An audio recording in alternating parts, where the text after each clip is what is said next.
كما باركت على إبراهيم وعلى آل إبراهيم إنك حميد مجيد الحمد لله আল্লাহ দরবারে শুকরিয়া আদায় করি যে মহান আল্লাহ রব্বুল আলামিন আমাদেরকে ইহসানুল উম্মাহ পরিষদ শাওলা বাৎসরিক তাফসীরুল কোরআন মাহফিলে আসা এবং বসার তৌফিক দান করেছে। সকলেই জোরে সুরে কালিমাতুশ শুকর আদায় করি আলহামদুলিল্লাহ। আমার বাড়ি মোমিন শাহীতে।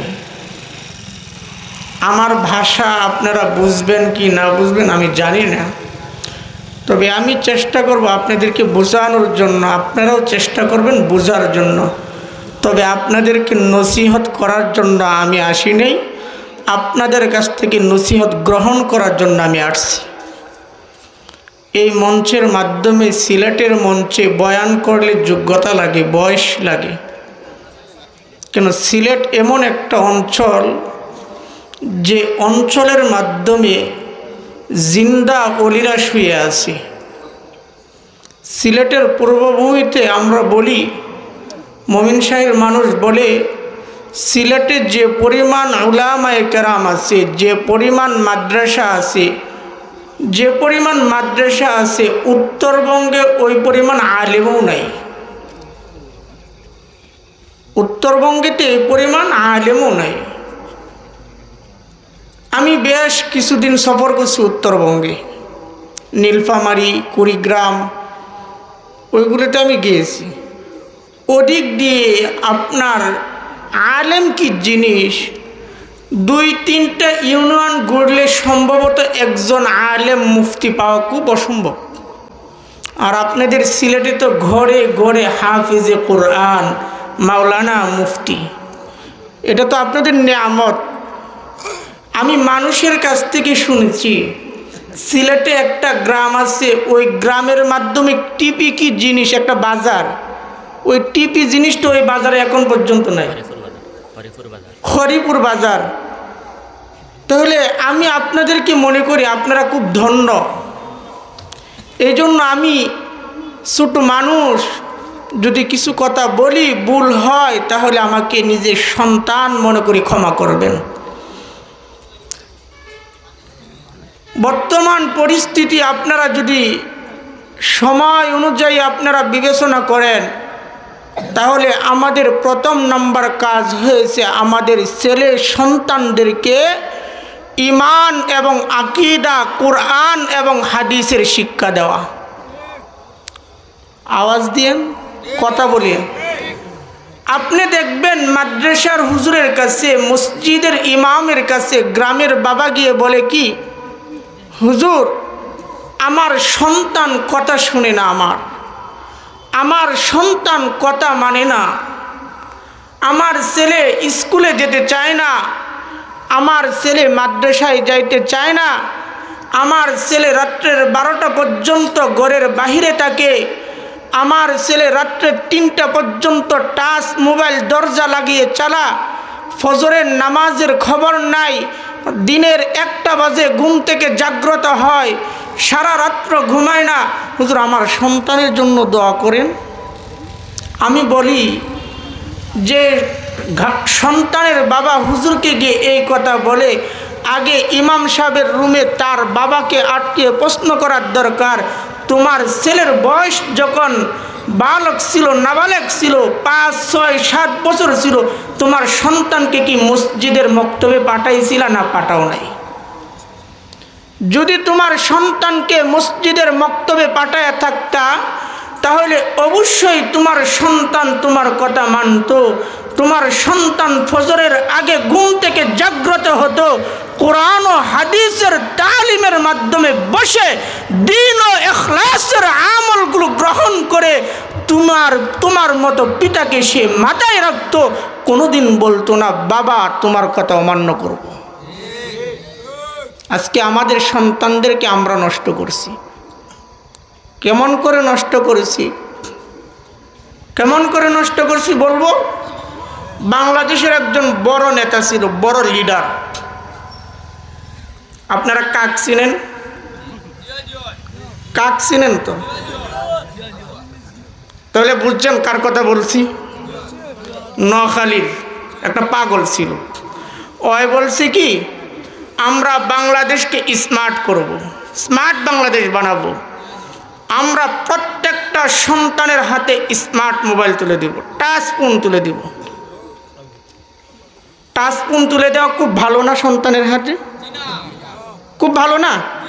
তাহলে আপনাদের বিবেকে কি বলে? একটা 8 বছর 10 বছরের সন্তানের হাতে টাচ ফোন তুলে দেওয়া, স্মার্টফোন তুলে দেওয়া, এটা কি তার জীবন সুন্দর করা না তার জীবন ধ্বংস করা? তাহলে সে কি আপনার ওই যে কাউয়া কি আপনার সন্তানের ভালো চাইছে না আপনার সন্তানের ক্ষতি চাইছে? 16 বছর পর্যন্ত আমরা শুনেছি, 16 বছর পর্যন্ত আমরা দেখেছি তারা বলছে কত রকমের বাংলাদেশ দেখাবে, কখনো ডিজিটাল, কখনো স্মার্ট, কখনো সোনার বাংলা। এখন আর কোনো সোনার বাংলাও দেখতে চাই না, স্মার্টও দেখতে চাই না, রূপনগর বাংলাদেশও দেখতে চাই না। এখন একমাত্র দেখতে চাই ইসলামের বাংলাদেশ। আমার সাথে একমত? কারা কারা একমত আছে? আল্লাহ তুমি সাক্ষী, আল্লাহ তুমি দেখছো, সকলে ইসলামের বাংলাদেশ দেখতে চাও। আল্লাহ কবুল করুক, বলেন আমিন। তাহলে 16 বছর পর্যন্ত আপনারা দেখেছেন নির্যাতনের স্টিম রুলার কিভাবে চালাইছে। আমি একজন নগণ্য ছোট মানুষ, আমার কথা বাদ দিলাম। আপনাদের যে প্রধান মেহমান সারা বাংলাদেশ ঘুরে বেড়ে মাওলানা আলী হাসান ওসামা, যখনই দেখছে তাদের বিরুদ্ধে কথা বলি, তাদের অন্যায়ের প্রতিবাদ করি, তখনই তাকে বানাইছি কি আইএসের সদস্য, আল বদরের সদস্য। বিভিন্ন অজুহাত দিয়ে একজন আলেমে দিনকে হাতের মাধ্যমে হ্যান্ডকাপ লাগিয়ে, কোমরের মাধ্যমে ডান্ডা বেরি পরিয়ে তাদেরকে টেনে হেঁচড়ে জেলখানার মাধ্যমে নেওয়া হয়েছে। আমরা স্পষ্ট ভাষায় কথা বলতে চাই, তোমরা 16 বছর নির্যাতন করছো, তোমরা বিএনপিকে থামাইতে পারছো, উলামায়ে কেরামের কণ্ঠকে বদ্ধ করতে পারছিলা, কিন্তু আল্লাহ যখন দেখছে না হেফাজতকেও বদ্ধ করে দিছে, আলেমদের কণ্ঠকে স্তব্ধ করে দিছে, সকলকে নির্যাতনের মাধ্যমে ফেলে তাদের মুখ চেপে ধরছে, গলা চেপে ধরছে, এখন আর ছেড়ে দেওয়া যায় না।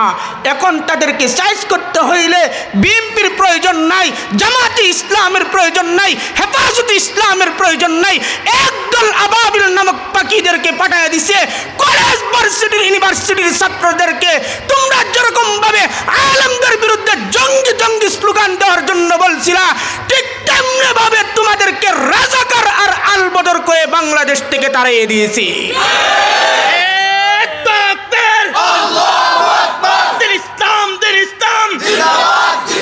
উলামাদের শত্রুরা হুঁশিয়ার সাবধান, আলিম উলামার শত্রুরা হুঁশিয়ার সাবধান। আরে তাকবীর, আল্লাহু আকবার।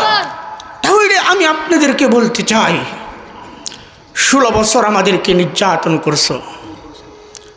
আপনাদের সাথে একটু রাবেতা মোহাব্বত করার জন্য একটা ঘটনা বলি। সাদ ইবনে মুআজ রাদিয়াল্লাহু তাআলা আনহু, সাদ ইবনে মুআজ রাদিয়াল্লাহু তাআলা আনহু, তিনার সাথে ব্যবসায়িক লেনদেনের ক্ষেত্রে একজন ইহুদির সাথে উমাইয়ার সাথে তার সম্পর্ক ছিল। সেই পর্যায়ে তিনি সাদ ইবনে মুআজ রাদিয়াল্লাহু তাআলা আনহু মক্কার মাধ্যমে উমাইয়ার বাড়িতে আসলেন। এসে বললেন কি, উমাইয়া আমি বাইতুল্লাহ তওয়াফ করতে চাই, উমরা করতে চাই। উমাইয়া বলতেছে কি, বন্ধু এখন তো লোক সকল মক্কার আনাসে কানাসে আছে, এখন যদি যাও তাহলে সমস্যা হতে পারে। তুমি দুপুরবেলা যখন ঘনিয়ে আসবে, সূর্য যখন চলে আসবে, মানুষ ক্লান্ত হয়ে যাবে, বাড়িতে চলে যাবে। আবু জাহেল, উতবা, সাইবার মতো বেঈমানরা মক্কার অলিতে গলিতে থাকবে না। তুমি নির্বিদায় নির্ভয়ে তুমি মক্কা তওয়াফ করবা। ঠিক আছে, বন্ধুর কথা মানছে। এবার দুপুরবেলা হয়ে গেছে। গ্রামের ভাষা আমাদের ময়মনসিংহে বলে কি, যেখানেই রাত্র হয়, যেখানেই বাঘের ভয় সেখানেই রাত্র হয়। ঠিক উমাইয়া যাকে ভয় করে তার নেতাকে খুশি রাখার জন্য, নেতা যদি বেজার হয়ে যাক, ক্ষমতা চলে যাবে, বাংলাদেশে যদি ইসলাম প্রতিষ্ঠাতা হয়, তাহলে শেখ হাসিনা চিন্তা করেছিল বাংলাদেশের আলেমরা যেরকমভাবে হকের পক্ষে, দ্বীনের পক্ষে, ইসলামের পক্ষে, কোরআনের পক্ষে, হাদিসের পক্ষে কথা বলতেছে, একদিন হতে পারে দাদাবাবুর দেশ দিল্লির কেল্লাতে, দিল্লির মিনারে কালিমার পতাকা উড্ডীন হতে পারে, মোদির ধুতি নিয়ে পালাইতে বাধ্য হতে পারে। মোদিকে খুশি রাখার জন্য আল্লামা মামুনুল হককে, আলী হাসান উসামাকে, জসিমউদ্দিন রহমানীদেরকে, আল্লামা আজিজুল হক ইসলামীদেরকে, তাদেরকে জেলখানায় পাঠাইতে হবে। তারপরেও আমার স্বামী মোদিকে খুশি রাখতে হবে। ঠিক উমাইয়া চিন্তা করছে, আমি যদি বন্ধুকে নিয়ে এখন বাইতুল্লাহ তওয়াফ করতে বের হই, তাহলে আমার ক্ষমতা চলে যাইতে পারে। ঠিক তেমনি ভাবে উমাইয়া দুপুরবেলা সময় দিলেন। ঠিক উমাইয়ার কথা শুনে সাদ ইবনে মুআজ রাদিয়াল্লাহু তাআলা আনহু বাইতুল্লাহ তওয়াফ করতে আসছে। বাইতুল্লাহ তওয়াফ করা অবস্থায় তওয়াফ করতেছে, হঠাৎ করে আবু জাহেল বলে কি, কে রে তুই? ভাষা বুঝছেন? তুমি কে? বলে আমি সাদ। বলে কোন সাদ? বলে আমি মদিনার সাদ। সাদ ইবনে মুআজ? বলি হ্যাঁ। বলে তুমি কেমন করে ওখানে আসছো? তুমি এক হইছে আমাদের সাথীদেরকে মদিনায় আশ্রয় দিয়ে রাখছো, আমাদের বাপ দাদার ধর্মের নাম বলে তুমি ইসলাম গ্রহণ করাইছো। আমরা যাই নামাজের গল্প শুনছি, কোরআন শরীফের গল্প শুনছি। বলতো কি, আমি তাহাজ্জুদ না পড়লে আমার ঘুম আসে না, কোরআন শরীফ না পড়লে আমার ঘুম ভাঙ্গে না। শুনছেন নি কথা? 5 তারিখে কি কোরআন শরীফ পাওয়া গেছে তার খানকায়? কি পাইছে? বাংলার জনগণ 18 কোটি মানুষ দেখছে। প্রত্যেকটা ফ্রিজের মাধ্যমে মদ এবং বিয়ার মদ ভর্তি ছিল। তাহলে এবার সাদ ইবনে মুআজ বলতে গেছে, আবু জাহেল বলতেছে তুমি আমার সাথী ভাইদেরকে বাপ দাদার ধর্মের নাম বলে ইসলাম গ্রহণ করছে তাদেরকে আশ্রয় দিয়েছো, আবার তুমি নির্বিধায় মক্কা তওয়াফ করতেছো বাইতুল্লাহ। এবার সাদ বলতেছে, আমি তোমার ঘর তওয়াফ করতে আসি নাই, আমি আমার মালিকের রব্বে কারিমের ঘর তওয়াফ করার জন্য আসছি।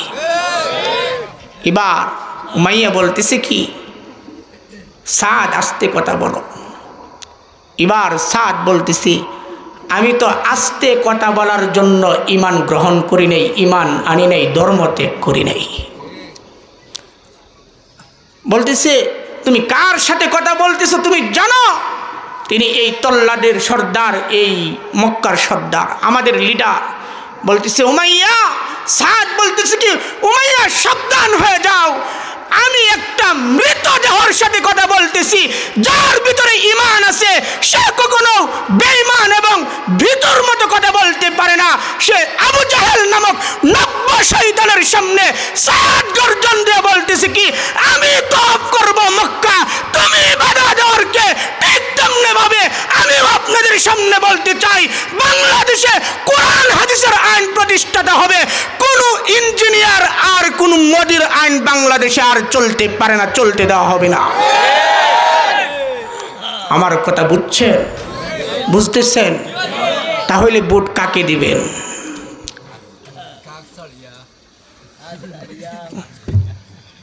দিবেননি? আসলে দিবেন, এই যে আসলে দিবেন তো। হ্যাঁ, কত সুন্দর চেহারাটা দেখেন। ভাইস চেয়ারম্যানকে দিবেন তো? জমিয়ত,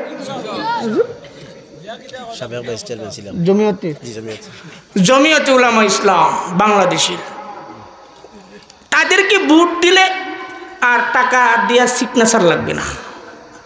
আমি আপনাদেরকে একটা গল্প শোনাই। আমার এক চাচা চেয়ারম্যান হয়েছে, বুঝছেন নি? তখন আমি তার মসজিদে এসে এক রাত্র ছিলাম। কেন ছিলাম জানেন? বাড়ির থাকলে জানি মারতে হবে। এখন 2 জন দাঁড়াইছে, একজন হয়েছে চাচাতো ভাই, আরেকজন হয়েছে চাচা, যার ঘরে সারা জীবন খায় আমি সেন হয়েছে এবং লেখাপড়া করছি। বড় ভাইও খুব মোহাব্বত করছি। ভোট কাকে দিব? 2 জন বিএমপি, 2 জন করে কি বিএমপি। চিন্তা করছি মোটর সাইকেলও দেওয়া যাবে না, আনারসেও দেওয়া যাবে না, ইসলামী কোনো দল থাকলে দিতাম একটা। এবার বুদ্ধি করে সিলেটে সফরে আসছি। আইসা আজকে যার মাধ্যমে এখানে আসা, ওই যে আমার ভাই, খুব মহব্বত করি। ওখান থেকে খবর নিয়ে শুনলাম কখনো চাচা আগিয়ে যা, কখনো বাইস্তা আগিয়ে যা, এক এক করে চাচা বাতিজা দ্বন্দ্ব শুরু হয়ে গেছে। দ্বন্দ্ব হওয়াতে কি হয়েছে? সম্পর্ক দূরত্ব হয়েছে। কিন্তু আজকে দেখি কি জানেন, একটা সিগনেচার আনতে গেলে টেবিলের তল কি লাগে, টেবিলের তল দিয়ে দিতে হয়। আর তারা টেবিলের তলে দিয়েও নিবে না, উপর দিয়েও নিবে না, বলবে না রাত্রের 12টার পরে আয়া সাক্ষাৎ করো। তারা দেখছেন না নোয়াখালীতে একজন হয়েছিল খালেদ সাইফুল্লাহ সাহেব, উনি একটা ঘোষণা করছিল, আমার কাছে ভালো লাগছিল, আমি খালেদ সাইফুল্লাহর ঘরে যদি 1 মুঠ চাউল থাকে, ওই এলাকার একজন মানুষ না খায় থাকবে না। তাহলে আজকে বাংলাদেশের যারা রাজনীতি করে গেছে বাংলাদেশের মাধ্যমে, আপনি দেখেন এলাকার ফরিদগঞ্জ না ফরিদপুরের একটা ছাত্রলীগের সভাপতি, জেলা ছাত্রলীগের সভাপতি, সে একটানা 400 কোটি টাকার মালিক হয়েছে, না 300 কোটি টাকার মালিক। তাহলে সে যদি 300 থেকে 400 কোটি টাকার মালিক হয়, আর শেখ হাসিনার পিএস যদি জাহাঙ্গীর 400 কোটি টাকার মালিক হয়, তাহলে একটা পিএস 400 কোটি টাকার মালিক হইলে শেখ হাসিনা কত কোটি টাকা আপনার আমার নিয়ে গেছে? আপনাদের কাছে বিচার দিচ্ছে, অন্য কারোর কাছে না। এই জন্য বলি কি, আল্লাহর কোরআন বলছে কি, ইন্নাল্লাযীনা ফাতানুল মুমিনিনা ওয়াল মুমিনাত, ইন্নাল্লাযীনা ফাতানুল মুমিনিনা ওয়াল মুমিনাতি সুম্মা লাম ইয়াতুবু ফালাহুম আযাবু জাহান্নাম ওয়া লাহুম আযাবুল আরিক। ইন্নাল্লাযীনা আমানু ওয়া আমিলুস সালিহাত লাহুম জান্নাতুন তাজরি মিন তাহতিহাল আনহার যালিকাল ফাওজুল কাবীর। ইন্না বাতশা রাব্বিকা লাশাদীদ ইন্নাহু হুয়া ইউবদিউ ওয়া ইউঈদ। বলেন আল্লাহু আকবার। কোরআন বলে কি, যারা মুমিন পুরুষ মুমিন নারীদের উপরে নির্যাতন করেছে, নিপীড়িতে তাদেরকে আক্রমণ করেছে, তারপরে তারা তওবা করে নাই, তারা মারা গেছে, তাদের জন্য রয়েছে জাহান্নাম, তাদের শাস্তি দেওয়া হবে জ্বলন্ত আগুনের মাধ্যমে ফালিয়ে। তাহলে আমি আপনাদের কাছে জিজ্ঞাসা করতে চাই, বাংলার মুসলমান তোমরা, সিলেটের মানুষ তোমরা, আলেমদের দেশের মানুষ তোমরা, গহরপুরি হজরতের উত্তরসূরি তোমরা, গাছবাড়ি রহমাতুল্লাহ আলাইহির উত্তরসূরি তোমরা, শাহজালালের উত্তরসূরি তোমরা, শাহপরানের উত্তরসূরি তোমরা, হবিগঞ্জে রহমাতুল্লাহ আলাইহির উত্তরসূরি তোমরা, সহজ ভাষায় উত্তর দিবা, তোমাদের উপরে শেখ হাসিনা জুলুম করছে না হেদায়েতের কথা বলছে? কেমন জুলুম করেছে? মিথ্যা মামলা দিয়া দিয়া শুধু জেলখানায় পাঠাইছে। তার বাপের বিচার করে গেছে, 45 থেকে 50 বছর পরে তার বাবার বিচার করছে। আর তার বাবার বিরুদ্ধে যারা কথা বলতো, তার বিরুদ্ধে যারা কথা বলতো, তাদেরকেই বলতো কি, ওইটা আল বদর, ওইটা রাজাকার, ওইটা পাকিস্তানি রাজাকার। বন্ধু, তোমাদেরকে বলতে চাই, প্রকৃত রাজাকার বাংলার কোনো মানুষ ছিল না। প্রকৃত রাজাকার থাকলে আমার বাসায় বলি কি, 71-এ বাংলাদেশে যুদ্ধ করছে আমার সহজ সরল মানুষ ভাইয়ারা, আমার মুসলমান ভাইয়ারা। আর তখন তোমার বাবা নেতৃত্ব দেওয়ার কারণে যদি জাতির পিতা বলে তুমি ঘনিষ্ঠ মানুষদেরকে বলতে পারো, তাহলে আমি বলবো তোমার বাবা কেমনে মুসলমানদের জাতির পিতা হয়? তোমার বাবার নাম তো কোরআন শরীফে আসে নাই, আল্লাহ তো কোরআন শরীফে বলে নাই তোমার বাবা জাতির পিতা। কোরআনুল কারীমের মাধ্যমে আল্লাহ কি বলছে? মিল্লাতা আবিকুম ইব্রাহিম, মিল্লাতা আবিকুম ইব্রাহিম ওয়া সাম্মাকুমুল মুসলিমিন। আল্লাহ বলে কি তোমাদের জন্য তোমাদের জাতির পিতা হইছে হযরত ইব্রাহিম আলাইহিস সালাম। কেমন কুরবানি করছে বলেন, কেমন কুরবানি করছে? পারবেননি। একদিন যদি বলা হয়, আপনাকে যদি এখন বলা হয় তোমার মৃত্যু তোমার সামনে এসে গেছে, তবে তোমার মৃত্যু ফিরে যাবে, তোমার সন্তানকে যদি তুমি জবাই করতে পারো, করবেননি জবাই? না না, জীবন চলে যাবে, তবে নিজের সন্তানকে জবাই করতে পারবেন না। আল্লাহর হুকুম হয়েছে, পরীক্ষা করতেছে। কখনো আসছে কি 100 বছর বয়সে বা 85 বছর বয়সে ইব্রাহিম আলাইহিস সালামের একমাত্র একটা ছেলে হযরত ইসমাঈল আলাইহিস সালাম জন্মগ্রহণ করছে। আল্লাহর কাছে শত শতবার কান্না করে একটা সন্তান দুনিয়ার মাধ্যমে আনছে। আল্লাহ বলে কি ইব্রাহিমের পরীক্ষা করি। এ ইব্রাহিম, তোমার সন্তানকে, পয়গম্বর ইব্রাহিমকে বলে তোমার সন্তানকে আমার জন্য কুরবানি করতে পারবানি? এবার ইব্রাহিম আলাইহিস সালাম তার সন্তান ইসমাইলকে বলতেছেন কি, সন্তানকে বলতেছে কি, বাবা আল্লাহর থেকে হুকুম হয়েছে, আল্লাহ আদেশ করেছে। সন্তানও কেমন ঈমানওয়ালা, সন্তানও কেমন ঈমানওয়ালা, নবীর সন্তান তো নবীর বংশধর তো নবীর মতো হবে। ইসমাঈল আলাইহিস সালাম বলে কি, আব্বা তোমার মাওলা যা আদেশ করেছে তা তুমি পালন করো। আইরে মুসলমান, সন্তানকে নিয়ে রাস্তার মাধ্যমে বের হয়েছ, সন্তান যদি গাড়ির মাধ্যমে একটু ঘষা খায়, গাড়িওয়ালাকে আটকাইতে পারো, কিন্তু নিজের ঠেঙ্গের উপরে দিয়ে গাড়ি যায় তুমি কথা বলো না। এলাকার মানুষ তোমাকে 10টা যদি পিটা দেয়, গাড়ির মাধ্যমে বাড়ি মারে, তুমি কোনো কথা বলো না। যদি তোমার সন্তানকে একটু আঘাত করে, তাহলে দাঁড়ান্ডা নিয়ে তুমি ঝগড়া করতে পারো, কিন্তু যে সন্তানকে তুমি মোহাব্বত করো, ওই সন্তান কালকে আমাদের কঠিন ময়দানে তোমাকে চিনবে না।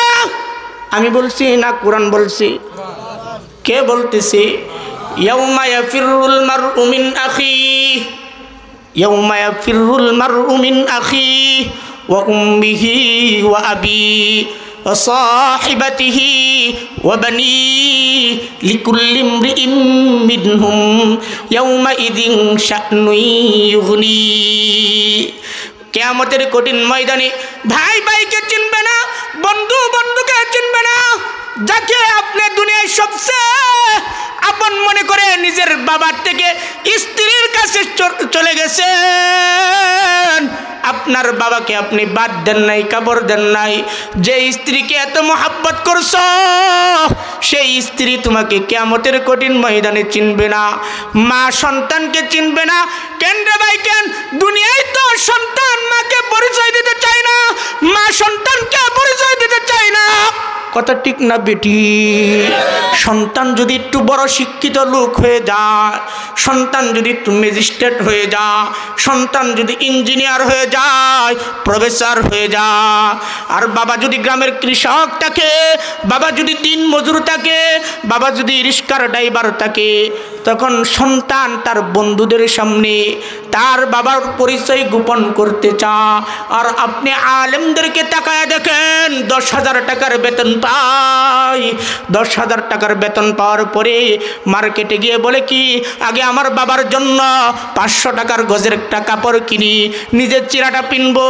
তাহলে বলেন ইঞ্জিনিয়ার বানায় লাভ না আলেম বানায় লাভ? কথা বুঝছেন? বুঝতেছেন?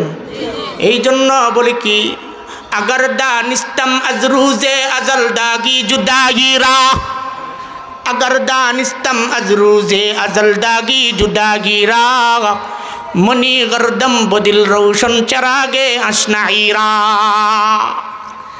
যদি জানতাম দুনিয়ার প্রেমের মাধ্যমে এত মজা, এত মায়া, প্রেম ভালোবাসা আছে না? রাত্রের 12টার সময় ফোনের মাধ্যমে একটা মিস কল মারলে, আনলুট নাম্বারে একটা মিস কল আসছে, মিষ্টি ভাষায় একটু কথা বললো, সকালবেলা হইলে এই নাম্বারে মেসেজ করে তুমি কে। 1 দিন 2 দিন যা চ্যাট হইতে থাকে, কথা হইতে থাকে, খেলা জমে গেছে রাত্রের 12টার সময়। দুনিয়ার সুন্দরীর জন্য পাগল হয়ে গেছো, দুনিয়ার রূপসীর জন্য পাগল হয়ে গেছো। তবে বন্ধু, দুনিয়ার এই পাগল কিন্তু তুমি পাগলামি করে লাভ নাই। তুমি দুনিয়ার একটা সাধারণ চামড়াওয়ালা নারীকে দেখে তুমি পাগল হয়ে গেছো, তোমার যৌবন তুমি নষ্ট করে ফেলছো। বন্ধু, তুমি জানো না জান্নাতে তোমার জন্য কত সুন্দর রূপসী নারী অপেক্ষা করতেছে। যদি জানতা, যদি বুঝতা, দুনিয়ার নারীর পিছে পড়তা না, তুমি জান্নাতি হুর গিলমান পাওয়ার জন্য দুনিয়ার মোহাব্বত সরিয়া, দুনিয়ার মায়া মমতা সরিয়া তুমি জান্নাত কামাই করার জন্য সামনে আগে যাইতা। जो तू मेरा तू सब मेरा, जो तू मेरा तू सब मेरा, ज़मीं मेरा फलक मेरी, अगर तू एक नहीं मेरा तू कुछ नहीं मेरी। जो तू मेरा तू सब मेरा, ज़मीं मेरा फलक मेरी, अगर तू एक नहीं मेरा तू कुछ नहीं मेरी। सरे दुनिया हो मुखालिफ कुछ नहीं नुकसान है, सरे दुनिया हो मुखालिफ कुछ नहीं नुकसान है, गम नहीं है दर नहीं है जब खुदा रहमान है। बोलें अल्लाहु अकबर, आरो जोरे बोलें अल्लाहु अकबर। अल्लाह बोले कि বান্দা তুই আমার হয়ে যা, আমি তোর হয়ে যাব। আপনি যদি আল্লাহর জন্য জীবনটা উৎসর্গ করতে পারেন, আপনি যদি দুনিয়ার মোহাব্বত ছেড়ে আল্লাহর দিন কায়েম করার জন্য নিজের জীবনটাকে বাজি রাখতে পারেন, তাহলে মনে রাখবেন দুনিয়ার কোনো শত্রু, দুনিয়ার কোনো নেতা, দুনিয়ার কোনো খেতা আপনার ক্ষতি করতে পারবে না। দেখেন না আফগানিস্তানের দিকে তাকাইয়া, প্রমাণ আছে না? আফগানিস্তান প্রমাণ না আমাদের চোখের সামনে? বলেন কি প্রমাণ না? প্রমাণ ছাড়া দীর্ঘ 21 বছর পর্যন্ত মার খাইছে। দীর্ঘ 21 বছর পর্যন্ত ইহুদি খ্রিস্টানরা তাদেরকে এত পিটানি পিটাইছে, পিটায় দেখে কি মাস শেষে বছর শেষে হিসাব করে দেখে আফগানের মুজাহিদদের কোনো ক্ষতি হয় না, তাদের সেনাদেরকে খালি প্যাকেট করে পাঠা। হয়তো আমার একটা ভাইয়ের বুক খালি হয়, আমার একটা ভাই 10টার সাথে লড়াই করার শক্তি আল্লাহ তাদের শরীরে দিয়ে দিছে। কেন দিছে? তারা তো টাকার জন্য লড়াই করে না, তারা তো বিল্ডিং করার জন্য লড়াই করে না, তারা তো চেয়ারম্যান হওয়ার জন্য লড়াই করে না, তারা দ্বীন এবং ইসলাম কায়েম করার জন্য আল্লাহর জমিনে আল্লাহর কোরআনের আইন এবং ইসলামের আইন প্রতিষ্ঠা করার জন্য লড়াই করেছিল। ঠিক তেমনি ভাবে আজকেও আপনারা ঘুম থেকে যদি মনে করেন, ঘুম থেকে উঠে যদি কেউ বলে আজকের সূর্য পূর্ব দিগন্ত না উঠে পশ্চিমে উঠবে, সেটা বিশ্বাস করা যেমন আমি বিশ্বাস করতে পারি, কিন্তু এই কথা যদি কেউ বলে বাংলাদেশের কোরআনের পাতার মাধ্যমে একটা নকতা বা একটা জের বিচ্ছিন্ন হয়ে যাবে, তাহলে নিজের মাথা থেকে নিজের দেহ থেকে কল্লা আলাদা হয়ে যাবে, তারপরেও আল্লাহর কোরআনের একটা নকতা একটা জেরকে মুছতে দেওয়া হবে না।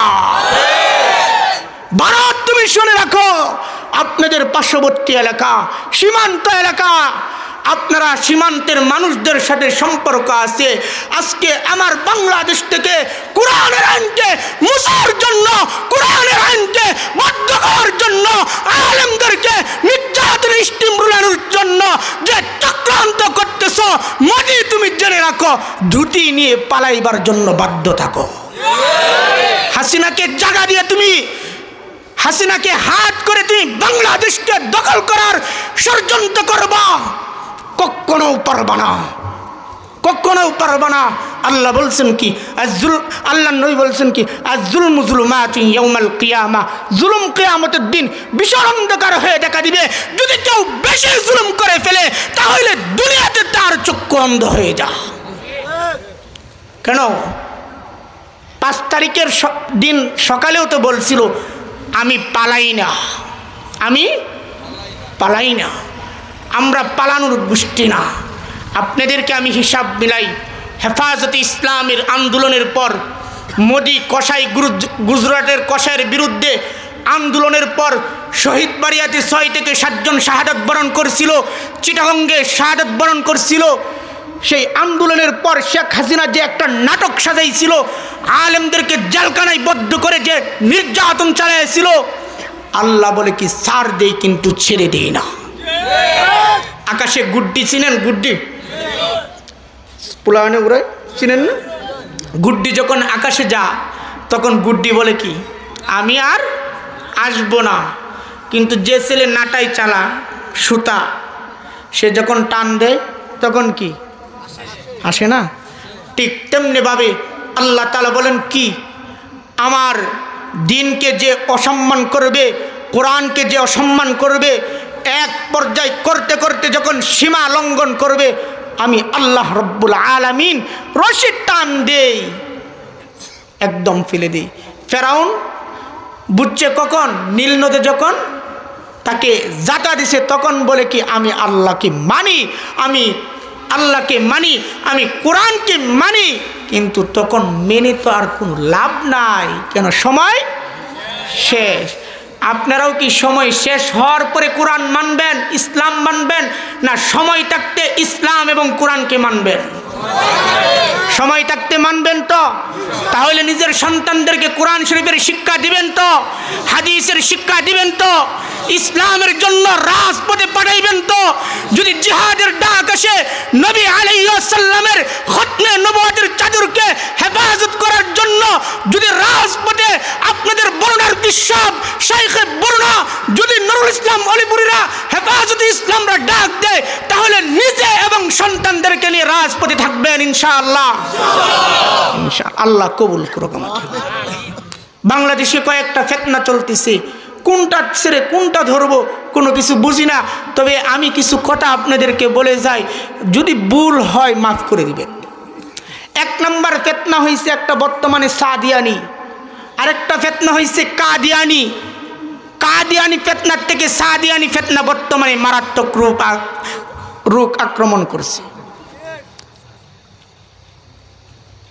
আজকে রাত্রে আপনাদের এখানে বয়ান চলতেছে, আর টঙ্গীর ময়দানে লক্ষ লক্ষ মানুষ একত্র হইতেছে। হুজুর হইতেছে না?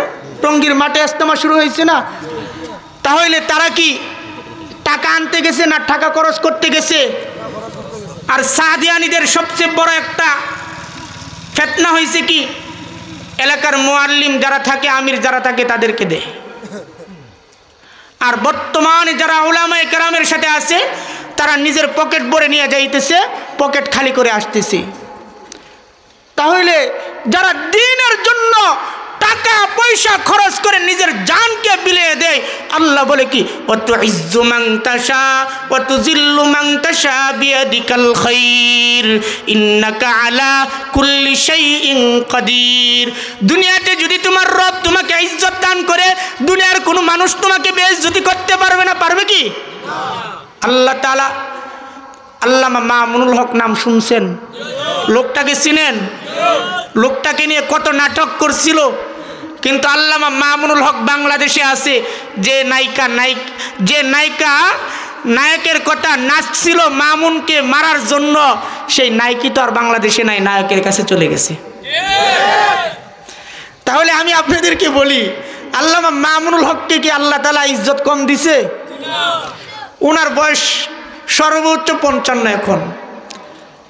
বর্তমানে বাংলাদেশে তার যতটুকু জনপ্রিয় আছে, আমি মনে করি অন্য কারো এই জনপ্রিয় এখন বাংলাদেশে নাই। কদর আছে কিন্তু জনপ্রিয়তা কম। একটা হচ্ছে কদর, হুজুরকে আমি কদর করে দাঁড়িয়ে গেছি, হুজুরকে সম্মান করে আমি দাঁড়িয়ে গেছি, হুজুরকে আমি ছেড়ে দিলাম, এটা হচ্ছে সম্মান, কদর। আরেকটা হচ্ছে জনপ্রিয়তা, যার নাম শুনলে লক্ষ লক্ষ যুবক একসাথে হয়ে যায়। সেই জনপ্রিয়তা আরো 20 বছর লাগতো মামুনুল হক সাহেবের কামাই করতে, কিন্তু শেখ হাসিনা তাকে 20 বছর আগেই জনপ্রিয় মানুষ বানিয়ে দিয়েছে বাংলাদেশে। আমি মিথ্যা বলছি? আপনারা চিন্তা করে দেখেন। তাহলে আমি আপনাদের সামনে আয়াত পড়ছি কি, ইন্নাল্লাযীনা ফাতানুল মুমিনিনা ওয়াল মুমিনাতি সুম্মা লাম ইয়াতুবু ফালাহুম আযাবু জাহান্নামা ওয়া লাহুম আযাবুল হারিক। যারা মুমিন পুরুষ এবং নারীদের উপরে নির্যাতন করে, তাদেরকে হত্যা করার চেষ্টা করে, তাদের উপরে জুলুম করে, আল্লাহ তাআলা তাদের জন্য রেখেছে কি জাহান্নাম। তাদের সবচেয়ে কঠিন আযাব হবে আগুনের মাধ্যমে পুড়ে তাদেরকে শাস্তি দিবে। এরপরে আল্লাহ তাআলা বলতেছে কি, যারা নির্যাতন সহ্য করছে, যারা ধৈর্য ধারণ করছে, ইসলামের জন্য জীবন বিলীন করে দিছে, কোরআনের জন্য জীবনকে বিলীন করে দিছে, আল্লাহ তাআলা তাদের জন্য রাখছে জান্নাত। বলেন না সুবহানাল্লাহ। কেমন জান্নাত? আজকে মনে করেন আপনাদের সাথে আমার সম্পর্ক আছে, আপনারা আমাকে মহাব্বত করে দ্বীনের কাজে সহযোগিতা করছেন, কিয়ামতের কঠিন ময়দানে আল্লাহ তাআলা এই সহযোগিতার প্রতিদান দিবে। সাহাবীদের জামানায় হযরত আলী রাদিয়াল্লাহু তাআলা আনহু মদিনার বিচারক এবং হযরত উমর ফারুক রাদিয়াল্লাহু তাআলা আনহু আমিরুল মুমিনিন। মদিনায় ঝগড়া লেগেছে। মদিনায় কি ঝগড়া লেগেছে? মা এবং সন্তান। মা এবং, আমি আপনাদেরকে বলছি না কিয়ামতের কঠিন ময়দানে সন্তানকে, ভাই ভাইকে চিনবে না, মা সন্তানকে চিনবে না, বলি না এই কথাটা? তো দেখেন, ওইটা তো কিয়ামতের মাঠ, দুনিয়াতেই মা সন্তানকে চিনে না। রোজা আথারের সামনে, রোজা আথারের সামনে মা এবং সন্তান ঝগড়া লেগে গেছে। একটু বানি, মা এবং সন্তান ঝগড়া লেগে গেছে। সন্তান বলে কি, উনি আমার মা, আমার মার সাথে আমাকে দিয়ে দাও। মা অস্বীকার বলে, ওই তো আমার সন্তান না, তাকে তোমরা ধরে রাখো, আটকিয়ে রাখো, আমার বাড়ি বহুদূর, আমার বহুদূর যাইতে হবে, আমাকে একটু ছেড়ে দাও না। ওই ছেলেটা আমাকে মা বলে, আমার কাছে কয়েকটা স্বর্ণ মুদ্রা আছে, ওইগুলো নেওয়ার জন্য সে চেষ্টা করতেছে।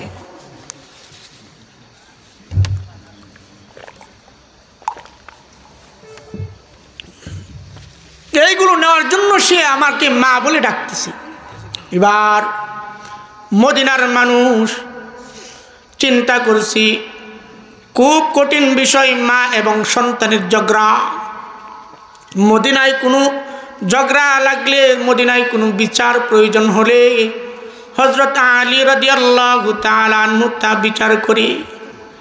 আমাদের দেশের একদল বিচারক ছিল, যারা রাত্রে বেলায় কাগজ আসলে তারপরে সকালবেলায় রায় ঘোষণা করতো। কথা ঠিক না বেটি? কথা ঠিক না বেটি? সিলেটে ধরা খাইছেন একটা, সিলেট বর্ডার অঞ্চলে একটা মানিক ধরা খাইছিল, যে 116 জন আলেমের নামে দুর্নীতি মামলা করেছিল। তবে দুর্নীতিবাজদের বিরুদ্ধে মামলা করে নাই, উম্মতের রাহাবরদের বিষয়ে সে দুর্নীতির মামলা করে 5 তারিখের পর পালানোর জন্য সিলেটের মাধ্যমে আসছে। পালাইতে পারে নাই। জনগণে দেশের মানুষ আলেমদেরকে ভালোবাসা বুঝিয়ে দিছে, আলেমদের বিরুদ্ধে তুই দুর্নীতির মামলা করস, আর দুর্নীতির মামলা করে তুই যে টাকা পাইছ সেই টাকা নিয়ে তুই ভারত গিয়ে শান্তিতে বসবাস করবে। দেওয়া যায় না, দেওয়া যায় না। কেন আমি মরলে আমার জানাজা তুমি বিচারক পড়াইবা না, একজন আলেম পড়াইবে। আমার জানাজায় দাঁড়াইয়া তুমি আল্লাহুম্মা গফিরলি হাইয়িনা ওয়া মাইয়িতিনা ওয়া শাহিদিনা ওয়া গায়িবিনা ওয়া সগীরিনা, এই দোয়া তুমি শামসুদ্দিন কালু মানিক পড়বা না। এই দোয়া পড়লে মসজিদের ইমাম পড়াইবে, এই দোয়া পড়লে মসজিদের ইমাম পড়বে, মাদ্রাসার হুজুর পড়বে, ছাত্র পড়বে, আলেম উলামা পড়বে, তুমি পড়বা না। তুমি কেমন করে পালায়া যাও? ধরা খাইছে, খাওয়ার পরে বলে কি লক্ষ লক্ষ টাকা নিয়ে গেছে। বাবারে, এরকম দুর্নীতিবাজ বিচারক ছিলেন না। যে আলীর বিষয় পয়গম্বর আলাইহিস সালাম বলছে, আনা মাদিনাতুল ইলমি ওয়া আলিয়ুম বাযুহা, আমি হইছি ইলমের শহর, এই ইলমের শহরের গেট হইছে হযরত আলী। কথা মিথ্যা বলছি না সত্যি বলছি? আলেম উলামা আছে, সত্যি না মিথ্যা? তাহলে এই আলীর কাছে বিচার নিয়ে গেছে মদিনার মানুষ। বলে হযরত আলী রোজা থারের সামনে ঝগড়া লেগে গেছে, আসেন না একটু বিচারটা করে দেন। বলে কি বিচার? বলে সন্তান এবং মা অস্বীকার করে তার সন্তান না, সন্তান বলে উনি আমার মা। এবার হযরত আলী রাদিয়াল্লাহু তাআলা আনহু চলে আসলেন, আয়েশা বলে কি কিরে বেটা কি হইল? বলে উনি আমার মা। বলে এ বেটি কি হইল? বলে সে আমার সন্তান না, আমাকে মা বলে ডাকে, আমার কয়েকটা স্বর্ণ মুদ্রা টাকা আছে, এইগুলো নিয়ে যেতে চা। এবার বিচারক তো সাধারণ বিচারক না, বিচারগিরি কার কাছ থেকে শিখছে? পয়গম্বর আলাইহিস সালামের কাছ থেকে বিচারগিরি শিখছে। কোরআন জেনে জেনে রাইসুল মুফাসসিরিন 4 জন ছিলেন, তার মাধ্যমে আলী রাদিয়াল্লাহু তাআলা আনহু একজন। হযরত আলী রাদিয়াল্লাহু তাআলা আনহু ডাক দিয়ে বলে কি এ সন্তান, তোর মা তোরে অস্বীকার করতে পারে, কিন্তু আমি আলী তোর মাথায় হাত দিই ওই মদিনার বড়া মজলিসের মাধ্যমে বললাম তোর মা তোকে অস্বীকার করতে পারে, আমি আলী তোকে আমি আলীর সন্তান বানিয়ে নিলাম। আরো জোরে বলেন না সুবহানাল্লাহ। তুমি আমি আলীর ঘরে থাকবা, হাসান হুসাইনের সাথে একই প্লেটে খানা খাইবা, হযরত ফাতেমাকে তুমি আম্মা ডাকবা। ঠিক সন্তানটা মুস্কি হাসতেছে আর ডাক দিয়ে বলতেছে ও বাবা, এই মুহূর্তে আপনি আমার বাবা, আমি আপনার সন্তান। হাসান হুসাইন আমার ভাই, জান্নাতের সর্দারনি আমার মা। হযরত খাদিজাতুল কুবরা রাদিয়াল্লাহু তাআলা আনহা আমার নানি, আমার নানা হইছে সরকার দু আলম নবী, দুজাহানের বাদশা সরকার দু আলম নবী হইছে আমার নানা। নাই নাই নাই, কোনো চিন্তা আমার নাই। এই মুহূর্তে যদি পৃথিবীর কোনো মানুষ আমাকে জায়গা না দেয়, পৃথিবীর কোনো মানুষ যদি আমাকে খাবার না দেয়, আর আমার যদি মৃত্যু হয়ে যায়, এখন আমার কোনো চিন্তা নাই নাই। কিয়ামতের কঠিন ময়দানে আমি আমার নানার হাত ধরে হাসতে হাসতে আল্লাহর তৈরির জান্নাতে চলে যাব। তাহলে কবি বলে কি জান্নাত সে দুজখ সে ইয়া রব কিয়া করু, জান্নাত সে দুজখ সে ইয়া রব কিয়া করু। আমি জান্নাত জাহান্নাম দিয়ে আমার কি লাভ? জান্নাত দিয়ে কি লাভ, জাহান্নাম দিয়ে কি লাভ যদি আমার মাওলার সাক্ষাৎ এবং মাওলার দিদার না পাই? দুনিয়া কামাই করার জন্য তো সব কিছু করলাম, তবে তোমার মাওলাকে পাওয়ার জন্য এমন কি আমল করছো? তোমার কি চিন্তা হয় না? কবরের কথা কি তোমার স্মরণ আসে না? দেখো না তোমার বাড়ির পাশে তোমার বন্ধুর একটা কবর আছে, দেখো না তোমার বাড়ির পাশে তোমার দাদার কবর আছে, দেখো না তোমার বাড়ির পাশে তোমার দাদার বাবার কবর আছে। কথা ঠিক না বেঠিক? জোরে আওয়াজ দিয়ে বলবেন কথা ঠিক না বেঠিক? তোমার বাড়ির পাশে কতগুলো কবর, কবরের সামনে দিয়ে যাও কিন্তু চোখের পানি আসে না। কেন রে বাবা চোখের পানি আসে না? জান্নাতের সার্টিফিকেট পাওয়া ব্যক্তিরা পর্যন্ত কবরের পাশ দিয়ে কান্না করছে। হযরত উসমান রাদিয়াল্লাহু তাআলা আনহু, যিনি আল্লাহর পয়গম্বরের মুখ থেকে শুনছে উসমান ফিল জান্নাহ, আলী ফিল জান্নাহ, তারা তো জান্নাতের সার্টিফিকেট পেয়েছে। তারা কবরের পাশ দিয়ে গেলে কান্না করতে করতে, ক্রন্দন করতে করতে চোখ দিয়ে দাড়ি ভিজে যাইতো। কিন্তু তুমি আমি কবরের পাশ দিয়ে যাই, কানের মাধ্যমে হেডফোন লাগানো থাকে, মোবাইলের মাধ্যমে রিংটোন দিয়ে গানটা বাজায় বাজায় যায়। বাবারে এই কবরের মাধ্যমে তোমারও যাইতে হবে, আমারও যাইতে হবে। তোমার বাবা বিল্ডিং করে সাজাইছে, কিন্তু তোমার বাবার কবর সাজাইতে পারে নাই। বিল্ডিং করে সাজায়া বিল্ডিংয়ে থাকার জন্য তোমার বাবা এয়ার কন্ডিশন এসি লাগাইছে, কত দামি দামি সুপার চেয়ার আনছে। কেয়ার জন্য আনছে? আরামায়েশে থাকার জন্যই তো আনছে ভাই। কথা ঠিক না বেটি? কিন্তু তোমার বাবা কি, তুমি কয়দিন বলছো বাবা তুমি বিল্ডিং সাজাইলা, বাবা তুমি বিল্ডিং সাজাইছ, কিন্তু এই বিল্ডিং তো তোমার চিরস্থায়ী না, ওই বিল্ডিং তো তোমার ক্ষণস্থায়ী। দুনিয়া হয়েছে ক্ষণস্থায়ী একটা জীবন, চিরস্থায়ী একটা জীবন হয়েছে জান্নাত। তুমি জান্নাত কামাই করার জন্য কি করছো? আল্লাহর পয়গম্বর বলছেন কি একটা সময় আসবে, ওই সময়ের মাধ্যমে আমার এক শ্রেণীর উম্মত আসবে, এক শ্রেণীর উম্মত তারা উত্তম 5টা জিনিস ছেড়ে দিবে, উত্তম 5টা জিনিস ছেড়ে দিবে, উত্তম 5টা জিনিস তারা ধরবে। আল্লাহর পয়গম্বর বলে কি, 1 নম্বর বলে ইউহিব্বুনাদ দুনিয়া ওয়া ইয়ানসাউনাল আখিরা, ইউহিব্বুনাদ দুনিয়া ওয়া ইয়ানসাউনাল আখিরা। আমার উম্মতের মাধ্যমে একদল উম্মত থাকবে যারা দুনিয়া ধরতে গিয়ে আখিরাত ভুলে যাবে। আপনারা চিন্তা করে দেখেন, আপনারা দুনিয়া কামাই করতেছেন না আখিরাত কামাই করতেছেন? দুনিয়া কামাই করার জন্য তুমি নেতার মিছিলে যাইতে পারো, দুনিয়া কামাই করার জন্য তুমি চেয়ারম্যানের মিছিলে যাইতে পারো, দুনিয়া কামাই করার জন্য তুমি লাঙ্গলের মিছিল করতে পারো, দুনিয়া কামাই করার জন্য তুমি দানের শীষের মিছিল করতে পারো, কিন্তু জান্নাত কামাই করার জন্য কতদিন তুমি রাজপথের মাধ্যমে তোমার নবী আলাইহিস সালামের খতমে নবুয়তের চাদর হেফাজত করার জন্য নারায়ে তাকবীর আল্লাহু আকবার স্লোগান দিয়ে তুমি ময়দানে বুকটা খুলে দিছ, করনা গুলি, কিন্তু আমার পয়গম্বর গুলি খাইতে রাজি আছি, বুলেট বুকে নিতে রাজি আছি, কিন্তু পয়গম্বরের খতমে নবুয়তের চাদর নিয়ে যারা টানাটানি করবে এদেরকে 1 চুল পরিমাণ ছাড় দিতে পারবো না। কতদিন মিছিল করতে গেছ? দুনিয়া কামাই করার জন্য নেত্রীর মিছিল করছো। কিয়ামতের কঠিন ময়দানে মা সন্তানকে চিনবে না, যে মা 10 মাস 10 দিন ঘরে রাখছে, তাহলে মনে হয় নেতা তোমাকে চিনবে? নেতা চিনবে নি তোমাকে, নেত্রী চিনবে নি তোমাকে। নেত্রীর হিসাব নিয়ে লাগবে টানাটানি, নেতার হিসাব নিয়ে লাগবে টানাটানি। কিয়ামতের কঠিন ময়দানে পয়গম্বরের সুপারিশ ছাড়া তুমি আমি জান্নাতে যাওয়া কঠিন। আমাদের স্বেচ্ছাসেবক যে সমস্ত ভাইরা রয়েছেন, আমাদের আলী হোসেন ওসামা সাহেব সোজা হলে ব্রিজ পাড়ি দিয়েছেন, আপনারা তাড়াতাড়ি বড় ভাইয়ের সাথে ওনাকে ইস্তেকবাল করে নিয়ে আসেন। সকলে বলেন আলহামদুলিল্লাহ।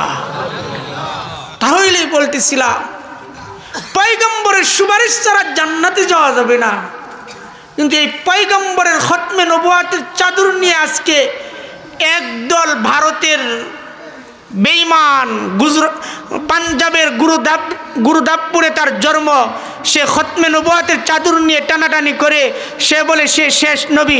তাহলে তার বিরুদ্ধে স্লোগান দিতে সকলের তো ইয়ার আছেন তো ইনশাআল্লাহ? আমার ভাই আলী হাসান ওসামা সাহেব, এই ওটা বসা করো না, হ্যাঁ তোমরা আগে আসো, সকলেই সামনে আগাওনি। হ্যাঁ জিকির করতে হবে, লা ইলাহা লা ইলাহা। নৌকা চলে না মাঝি সারা, রিস্কা চলে না চালক সারা, দুনিয়া চলে না আল্লাহ সারা, দিল তো চলে না জিকির সারা। মেরে লা ইলাহা লা ইলাহা লা ইলাহা লা ইলাহা ইল্লাল্লাহু মুহাম্মাদুর রাসূলুল্লাহ সাল্লাল্লাহু আলাইহি ওয়াসাল্লাম। ভাই বলতেছিলাম পয়গম্বরের সুপারিশ ছাড়া জান্নাতে যাওয়া যাবে না। আর সেই পয়গম্বরের বিরুদ্ধে আজকে বিশ্বের মাধ্যমে চক্রান্ত চলে, পয়গম্বরের সুন্নতের বিরুদ্ধে চক্রান্ত চলে। কিন্তু আল্লাহর পয়গম্বর বলছে একদল দুনিয়া ধরবে আর একদল আখিরাত ধরবে। আমি স্পষ্ট ভাষায় কসমকে বলতে পারি যে আখিরাতের চিন্তা করতে করতে আখিরাত কামাই করার জন্য পাগল হারা হয়ে গেছে, সে আখিরাতও কামাই করে ফেলছে। আখিরাত কামাই করার কারণে সে দুনিয়াও পেয়ে গেছে। দেখেন না আলেমদের শান আর মান, আলেমদের শান আর মান। আল্লাহর রাসূল আরেকটা বলছে কি, ওয়া ইউহিব্বুনাল মালা ওয়া ইয়ানসাউনাল হিসাব। একদল হবে তারা মালের জন্য পাগল হবে, একদল মালের জন্য পাগল হয়ে যাবে, হিসাবের দিনের কথা ভুলে যাবে, হাসরের দিনের কথা ভুলে যাবে, কবরের কথা ভুলে যাবে। কবরের আযাব সহ্য করতে পারবেন নি ভাই। কবরের বিষয়ে একটা ঘটনা আপনাদেরকে শোনাই। পাকিস্তানের ডাক্তার তারেক মাহমুদ তার ঘটনা একটা বর্ণনা করছে। তার ভাইয়ের জানাজার নামাজ পড়তে গেছিলেন, ভাইয়ের জানাজার নামাজ পড়তে গেছেন। নামাজ পড়ার পরে লাশ নিয়ে কবরে নামছে। এবার তার বুক পকেটে একটা দামি ঘড়ি এবং মোটা অঙ্কের কিছু টাকা ছিল, ওইগুলো পকেটে রাখছে। হঠাৎ করে কবরের মাধ্যমে নেমে লাশ যখন রাখছে, টাকা ঘড়ি পড়ে গেছে। এবার চলে আসছে কবর দিয়ে, দাফন কাপন করে বাড়িতে চলে আসছে। আসার পরে তার কাছে স্মরণ হলো, আমার টাকা আর ঘড়ি কোথায় গেল। দৌড়ে গেল মুফতি সাহেবের কাছে। মুফতি সাহেব ফতোয়া দিল, কবরে তো টাকার প্রয়োজন নাই, কোটি টাকা আছে, আপনি কবরে নিয়ে গেলে এই টাকার কোনো দাম আছে? আপনি যদি কবরে ফেরেশতাকে বলেন, ভাই তোমাকে 10 লক্ষ টাকা দিছে, আমাকে আযাব দিও না, ফেরেশতা মানবে? তাহলে মুফতি সাহেব বলছে, আপনারা একদিক দিয়ে মাটিটা সরে আপনারা টাকাটা নিয়ে আসেন, ঘড়ি নিয়ে আসেন। এবার গেছে, যাওয়ার পরে টাকা আর ঘড়ি আনতে গিয়ে দেখে যতটুক কবরের এরিয়া ছিল, কবরের এরিয়া ততটুক নাই, বিশাল আকৃতি হয়ে গেছে। আর লাশটাকে 3টা টুকরা করা হয়েছে, কাফনটাকে এক জায়গায় পুটলা বেঁধে রেখে দেওয়া হয়েছে।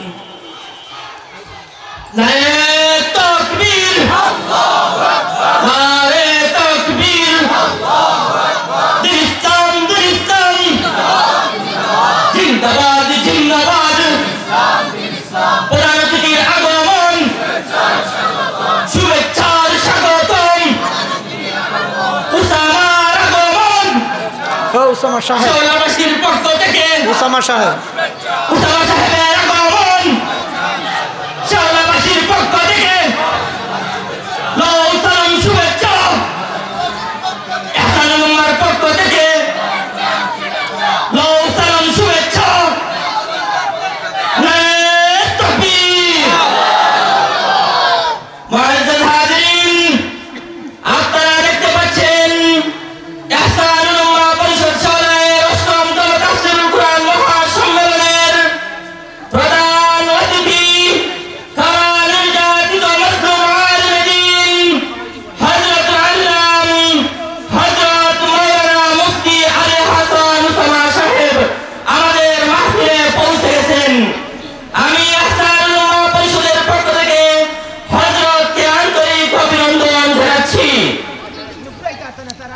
আলহামদুলিল্লাহ।